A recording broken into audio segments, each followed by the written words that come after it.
Adesso abbiamo la lectio magistralis del professor Werner Seeger. Werner Seeger è professore di medicina interna e pneumologia, capogruppo medico dell'ospedale universitario di Giessen e Marburg, direttore e membro scientifico del Max Planck Institute per la ricerca cardiovascolare e polmonare a Bad Nauheim ed è il capogruppo del Centro tedesco per la ricerca polmonare DZL. Il premio Balzan 2019, che era intitolato alla patofisiologia della respirazione dalla ricerca di base al letto del paziente, è stato attribuito al professor Seeger insieme ai collegi del centro DZL, Erika von Mutius, Klaus Rabe e Tobias Welte. Prego, professore.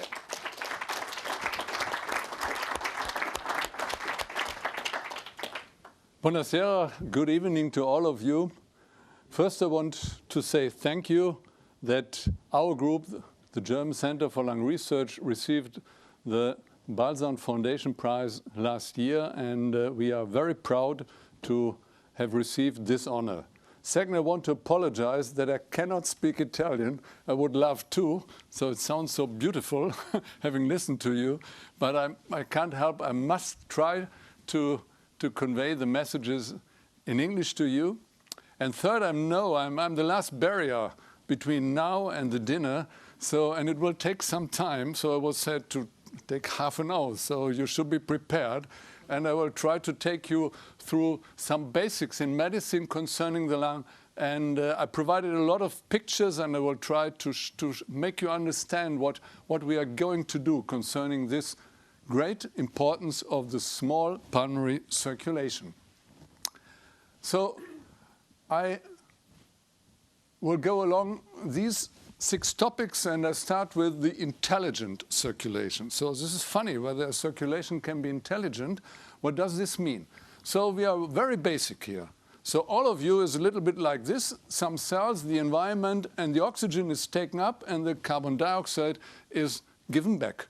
So this is pretty clear, and in order to make this function, being not a one-cell organism, we need the lung, we need the heart, we need the circulation. And all this together is then the circulatory transport of oxygen to the cells. But the circulation has 2 parts, and we'll come to this. And of course, first of all, we need the lung. And you all know the lung to some extent. You know there are bronchi, and then it distributes very, very, very delicately into the peripheral parts. And at the same time, we have the vasculature also distributing all down to the lung in very tiny parts linked to each other. And this is an important point, because to have gas exchange and to have it happen very quickly, we must have a huge surface. And it's the surface of a tennis court. So how can we have the surface of a tennis court in our lung? How does this work? And you know the cola, and you open the cola, it takes hours that the bubbles come out. And now in the gas exchange which we have, it has to be done in 1 to 2 seconds.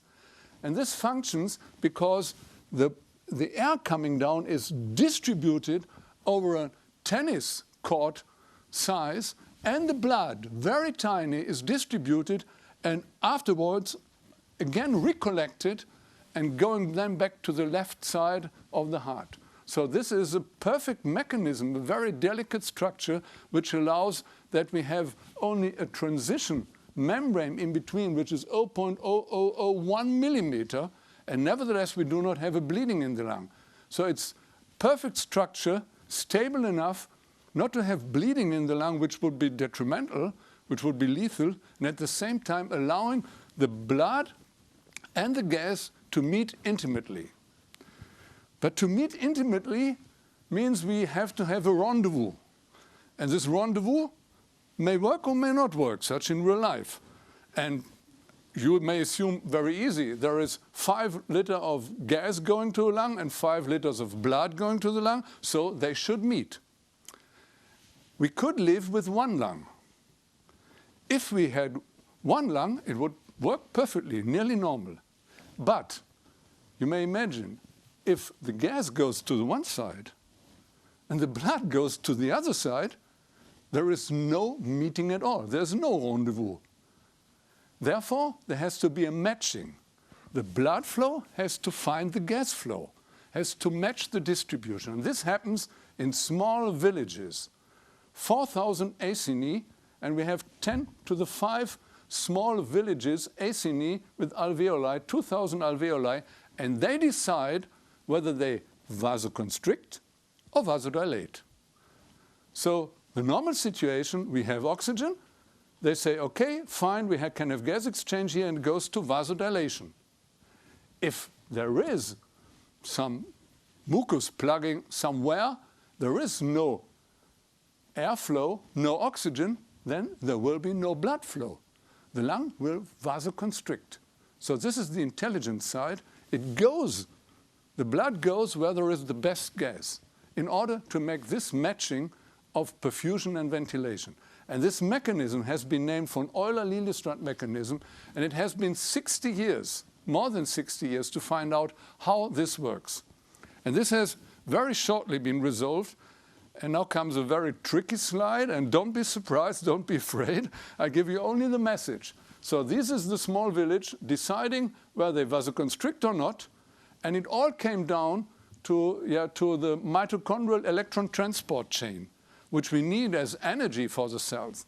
And in this electron transport chain, at complex 4, if oxygen goes down, there is more oxygen radical formation. So very paradoxically, and this then has a lot of downstream signaling events, and all this is packaged into a very, very complex mechanism which says low oxygen, vasoconstriction. So this is what we know now, and of course we would love to influence this, because if it is too strong, then the lung is blocked. If it does not work, you may die from COVID pneumonia. Because in COVID pneumonia, this mechanism is in many patients missing. And then we have these flooded areas, and nevertheless the blood goes there instead to go to the remaining well-ventilated lungs. So it would be very helpful to therapeutically address this mechanism. Coming back, so this is the mechanism which makes the intelligence of the pulmonary circulation, which says, well, when there is good ventilation, there should be good perfusion. If there is high oxygen, there should be perfusion. If there is low oxygen, we come back to this, there should be vasoconstriction. Next part. I said the small, low pressure circulation. Is it small? So when you look at the normal circulation, you will say, yeah, exactly. So this is the entire body, and there is the small circulation of the lung. But it's not smaller. You see, it's a one-way here from the left heart to the body, and from the body back to the right heart, and the same volume goes to the lung and back. So it is the same volume, the same amount of flow. So it is not small in terms of blood flow. What is it small? Is it small in terms of pressure? You all know this. This is your blood pressure. You go there and you know 120 to 80 is fine. 140 to 90, you should see the doctor. 160 to 100, you're definitely ill, and it means something for your life. So 20%, 30% higher is a problem. And what about the pulmonary circulation? How do you measure this? How can we measure this? The first who did it was a Nobel Prize winner, Werner Seeger, in 1929. He took a catheter by himself and put it forward down the veins here to the right heart, and then into the pulmonary circulation, and measured the pressure. And still, this is the state-of-the-art technology. We have to use a catheter because we can't put a cuff there. But meanwhile, we have these echo techniques. And this echocardiography, ultrasonic, so this is really a major step forward in the diagnosis of this pulmonary circulation. And here you can see, I will play, this is the left heart, the left atrium, the right heart, and if it's higher, if pressure is higher than normal, there is a flux back. And this flux back can be calculated, measured by echo, and then taking a Bernoulli equation, we can have an indirect measurement of the pulmonary artery pressure. So that's what we now use all days, and this is what we use in then disease situations to really know where we are. And what is the pressure? Very low. It's the same blood flow, but the pressure is only 20 to 15 millimeter mercury. This is because the pulmonary circulation normally dilates. Normally it has oxygen. Normally all the small areas dilate, and we have a low pressure. So this is physiology. And this brings me now to the next part. What is then disease? You know pulmonary, you know hypertension, you know diabetes, you know that hyperlipidemia. Who knows pulmonary hypertension? So this is another type of disease which was not easily measured. Even in these days, it's often missed. Pulmonary hypertension means the pressure, of course, you would assume this now immediately in the pulmonary circulation is increased. And why is this? On the one hand, I told the pulmonary circulation may vasoconstrict. On the other hand, there are morphological changes. This is the normal wall of the pulmonary circulation, very, very slim, so a lot of patent lumen to go. And then in the disease, and this is an extreme example, there is remodeling. Those walls become thicker and thicker, and the inner part smaller and smaller. And if you know from school the Hagen-Poiseuille's law, my goodness, it's radius to the 4. And if you assume radius to the 4 and you compare this radius to this radius, you may assume what it means if you have such type of remodeling. So it's vasoconstriction plus remodeling which drives the disease. So this is in a picture shown here. You see it's much and more. There are several vessels, the smooth muscles and fibroblasts, and they proliferate, and it's inward remodeling, not to go to the outer part, and it becomes smaller and smaller inside. So with this, coming back, I already told you the normal pressure is very low. We define pulmonary hypertension when it's above 25 mean value. And mostly we are in the range of, in a very clear disease, 40 to 50, and the extremes are 120. So compare this to the blood pressure you know. 120 would mean here, compared to 20, that it is 6 times higher. It would translate into 700 to 500 of blood pressure. So this is extreme. But yes, definitely, there is a large variation, and it goes to these extreme values, and the disease then is pulmonary hypertension. And does it mean something? Yes, it does. So it impacts dramatically the life. So the normal situation, and it is here. This is the pressure again, the green line. So it's not political. Green is, we have elections soon in Germany. Now here red is bad and green is good, but and blue is in between. This is, it comes now to my mind. So sorry for this. So normally it's low pressure. And if you increase your cardiac output, do exercising, and if you're good, you go to 25, 5 times cardiac output. Upsala, this was one too quick. Oops. Even the pressure doesn't rise much because the pulmonary circulation further dilates. In the latent, there's not much different in the quiet situation, but you recognize you cannot do such good exercise. If you climb 2 floors, it becomes a problem. Biking, going uphill becomes a problem. And in the manifest situation, you have already a low cardiac output at the starting point. And if you even try to walk from here to the door, it becomes a problem.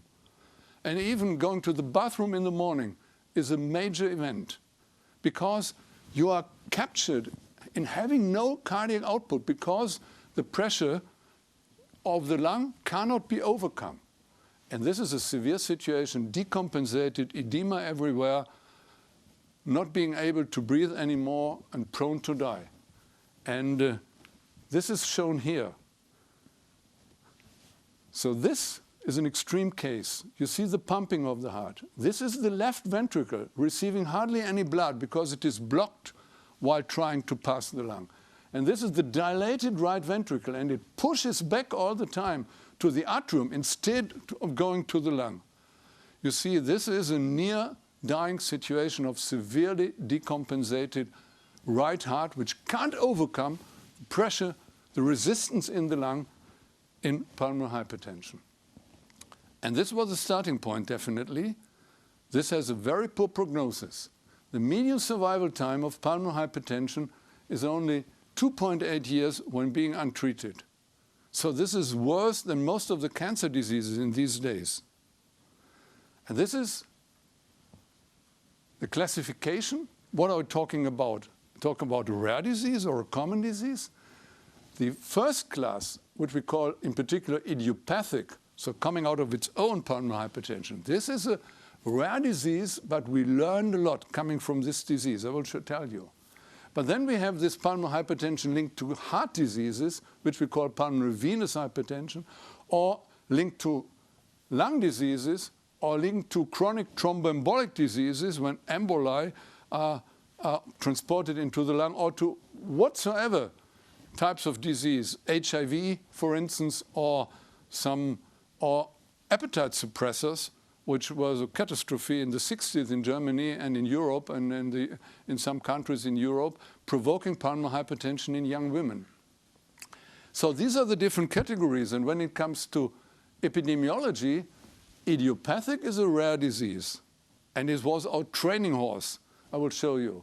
But the different classes all over affect up to 100 million people worldwide, which we only know since we can do better diagnostics using the echocardiography, as I told you.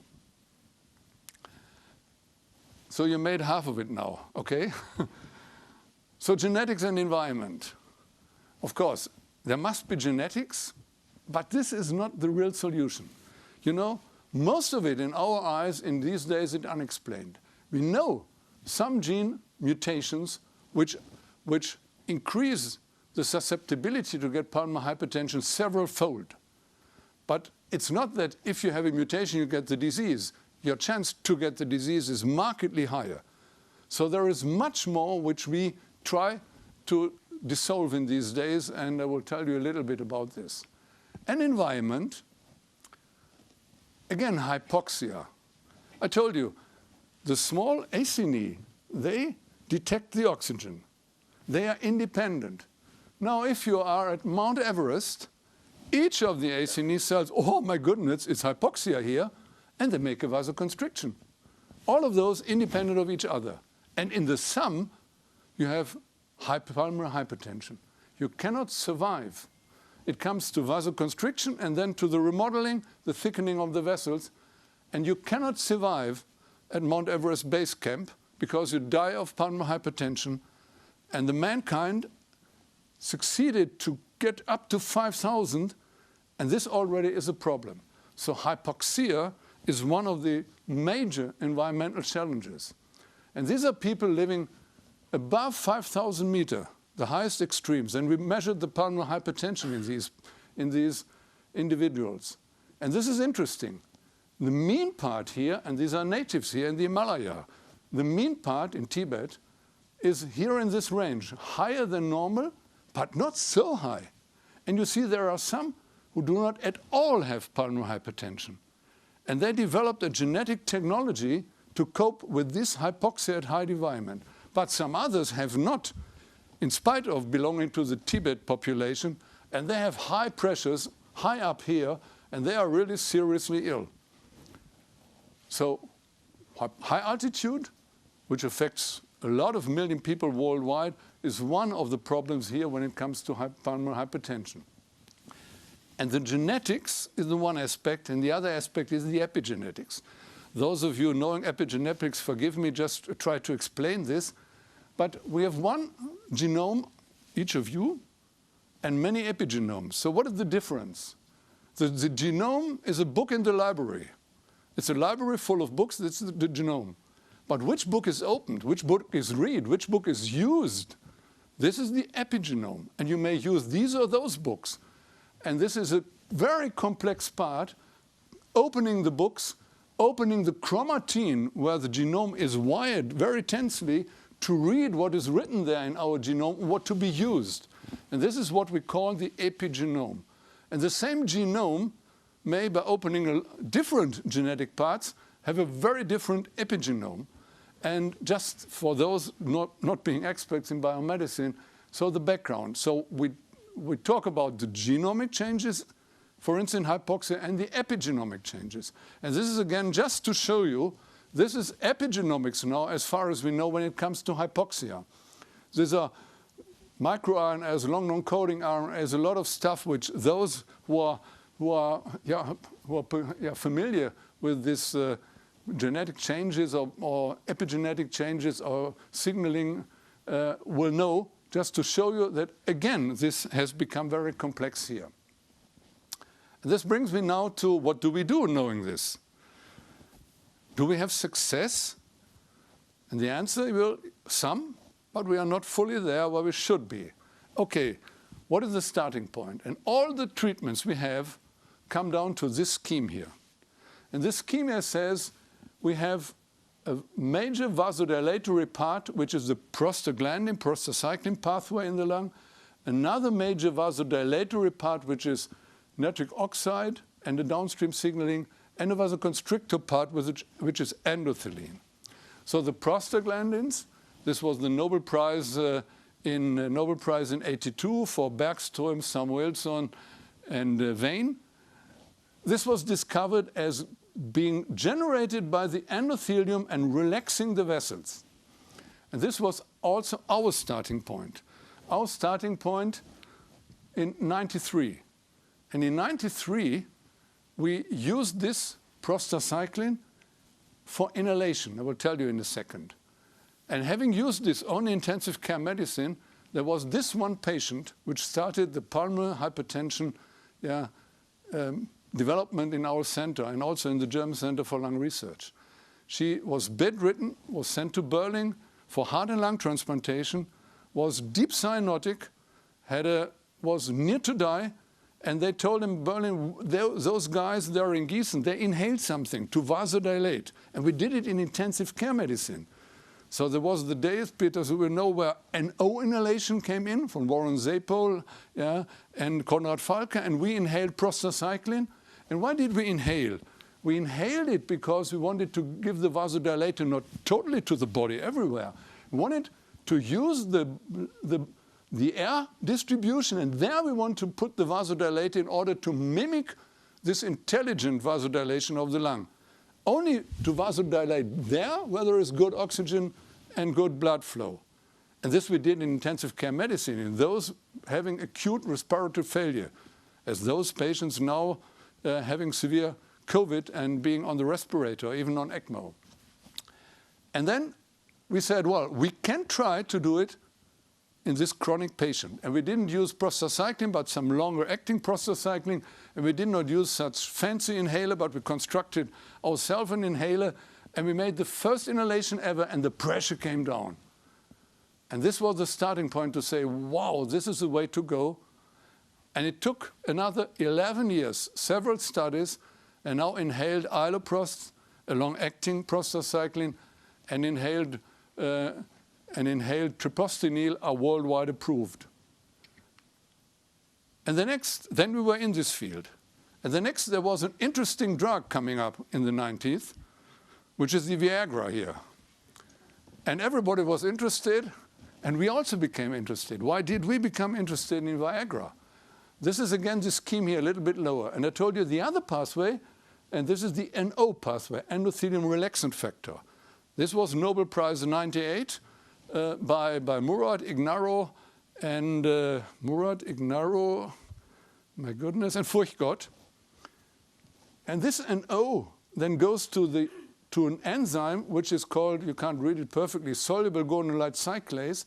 This produces what we call a second messenger, so the inner side messenger. And this is then destroyed or or metabolized by phosphodiesterases. And then it became to know that the PDE5 is the most important phosphodiesterase which blocks or limits the effect of the NO. And it became apparent that this PDE5 is present in this nice little male organ here. But we discovered it's much more important in the lung. So you may want vasodilation with this agent. We wanted vasodilation in the lung. And to prove this, we made a nice experiment. We made an experiment and took an entire team of mountaineers, this is my elder son, by the way, to the Mount Everest base camp. Because if you are long enough there, you get pulmonary hypertension. And if you do exercise, you are really examined. And then we gave Viagra. And this, of course, was very interesting also for the general public. You see, this is a Newsweek article, and seeing breathing easier and Viagra at Mount Everest base camp, and a lot of questions. And honestly, in particular, the female reporters asked, are there any side effects? Yeah. So it was really funny science, but it was the starting point to go ahead. And in these days, Viagra, sildenafil, is the worldwide most used agent for treatment of pulmonary hypertension. And still we are there. And now the third part of development. If you have the NO, you use this enzyme and you get this second messenger, and there's the phosphodiesterase, which I explained. But if you have not enough NO, that doesn't help. And if the enzyme itself is inactivated, that doesn't help much. And there, this is a cooperation with Bayer. They developed a compound which directly stimulates this enzyme, even if it's, for instance, by oxygen radical, disturbed to some extent, lost its ion. So directly stimulating by an agent which is a soluble guanide cyclase activator, riociguat. And again, and now I've stopped it here for this part. This also was very successful, published in 2013 by our group and now approved in 2014. And these are now the main stems of what we do currently in treating. Good enough? Yes and no. Definitely, these prostanoids I told you, phosphodiesterase I told you, soluble guanide cyclase activators I told you, and the blockers of endothelin, I didn't go into detail here, improved the situation. This is the survival rate in our center in these days. And you see, there is 25% having really good prognosis, 10% being as worse as never treated, but the medium group is better, but not perfect. So where are we? Can we go further? With vasodilation alone, we cannot go further. We must have a further step forward, and this step forward is reverse remodeling. So if the vessels are changed to have this structure, we should tell the vessels to go back to this structure. Is this possible? And how to do this? And now, interestingly, a lot of drugs came into play which have been developed for cancer treatment. Looks very much different, but it's not that much different. So the proliferation, the uncontrolled proliferation in the cancer is very similar to the uncontrolled proliferation of the vessel cells. And all this here, sustained proliferative signaling, evading growth replicators, resisting cell death, limited replicative potential, and even genome instability, we find this also in pulmonary hypertension. And for this reason, to be very short here, we 10 years ago already developed to use imatinib, a cancer drug, tyrosine kinase inhibitor, which we proved is effective in the majority of pulmonary hypertension patients to go beyond vasodilation to make reverse proliferation, but had a lot of side effects. And these are therapies currently on the way, not going into details, to stop the proliferation. They come from the cancer field. But there are so many of them. If there are so many of them, can we treat a lot of pathways at the same time? Or is there something, a deeper secret at the root even? And this is now my last part. And again, it comes back to epigenetic analysis. As I told you, the gene situation, is given, but what we make out of it, what we read out of it, this is different, and we wanted to understand the underlying epigenetic landscape. And in order to do this, we analyzed the transcriptome. So which genes are used and transcribed so to messenger RNA and translated into protein, so which genes are used. And when we then compared the vessel cells of normals to the vessel cells of diseased patients, and this is very recent work, we came to a very disillusionating result. 2,069 differently expressed genes. 2,069 genes are different in the vessel cells of those patients having pulmonary hypertension as compared to normal vessel cells. How to stop 2,069 malfunctioning, overactive genes at the same time? And a lot of analyzes a lot of exon guidance, hyposignaling pathways. You may not know the details. A lot of these pathways have never been touched in terms of pulmonary hypertension. And what makes it sense to interfere here or here if such a mess is not correctly regulated? And to go deeper, we made also this epigenetic analysis to go really into detail which chromatin parts are packed, which are not packed, which are open, where are those markers of histone activities which enable gene transcription. And we overlaid this. And we overlaid this transcriptome to the epigenetic landscape to understand as deep as we can in these days, how does this function? How does this work? And there's now an interesting result, and this is very recent. 1/3 of those genes are related to developmental pathways. 1/3 are related to pathways which are gene pathways which are used for organ formation in the embryonic period.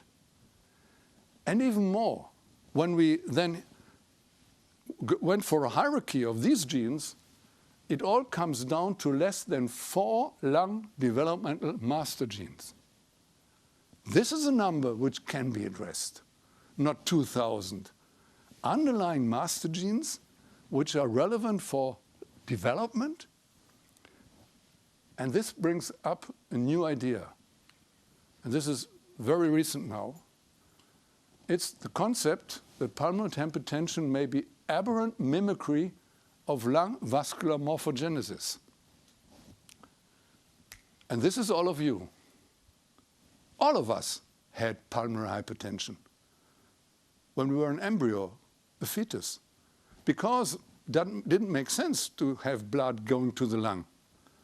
The blood bypassed the lung, foramen ovale, ductus botalli, and the lung vasculature was, in this fetal period, hypertrophied and vasoconstricted. And with the first cry of the baby, the first oxygen to come, then there is a wonder, it vasodilates immediately in order to make blood flow through the lung, which was virtually completely stopped 5 minutes earlier in the placenta nutrition situation. And it goes very quickly, we do not know, but in not even a few days, that we have reverse remodeling and come from here to here. There is a disease, persistent pulmonary hypertension of the newborn. If this does not happen, if this reverse remodeling does not happen, the baby is severely ill. And by the way, we use the same drugs in these babies with persistent pulmonary hypertension as we use in adults. And this, of course, with the data I showed you, this developmental genes brings the new assumption. This way back here may mimic what happened in the embryonic fetal period. The same number of genes regulating this are reactivated, wrongly reactivated. But if they are reactivated, then we should be able to go again the other way. To go again from here, disease, to normal neonatal adult, epigenome correction for reverse remodeling to go really to the roots of everything. There we are. It works in rats. It works in mice. It will take some time for humans. And this is the end of this small tour d'horizon. Thanks to all those in our pulmonary hypertension team, in particular Friedrich Grimminger, Ardeshir Gofrani, Ralf Schermoli, Norbert Weissmann, and all the others here, and to the larger team of our German Center for Lung Research. Thank you for your attention, and thanks again for giving us the honor to receive the Baldan Foundation Prize. Thank you.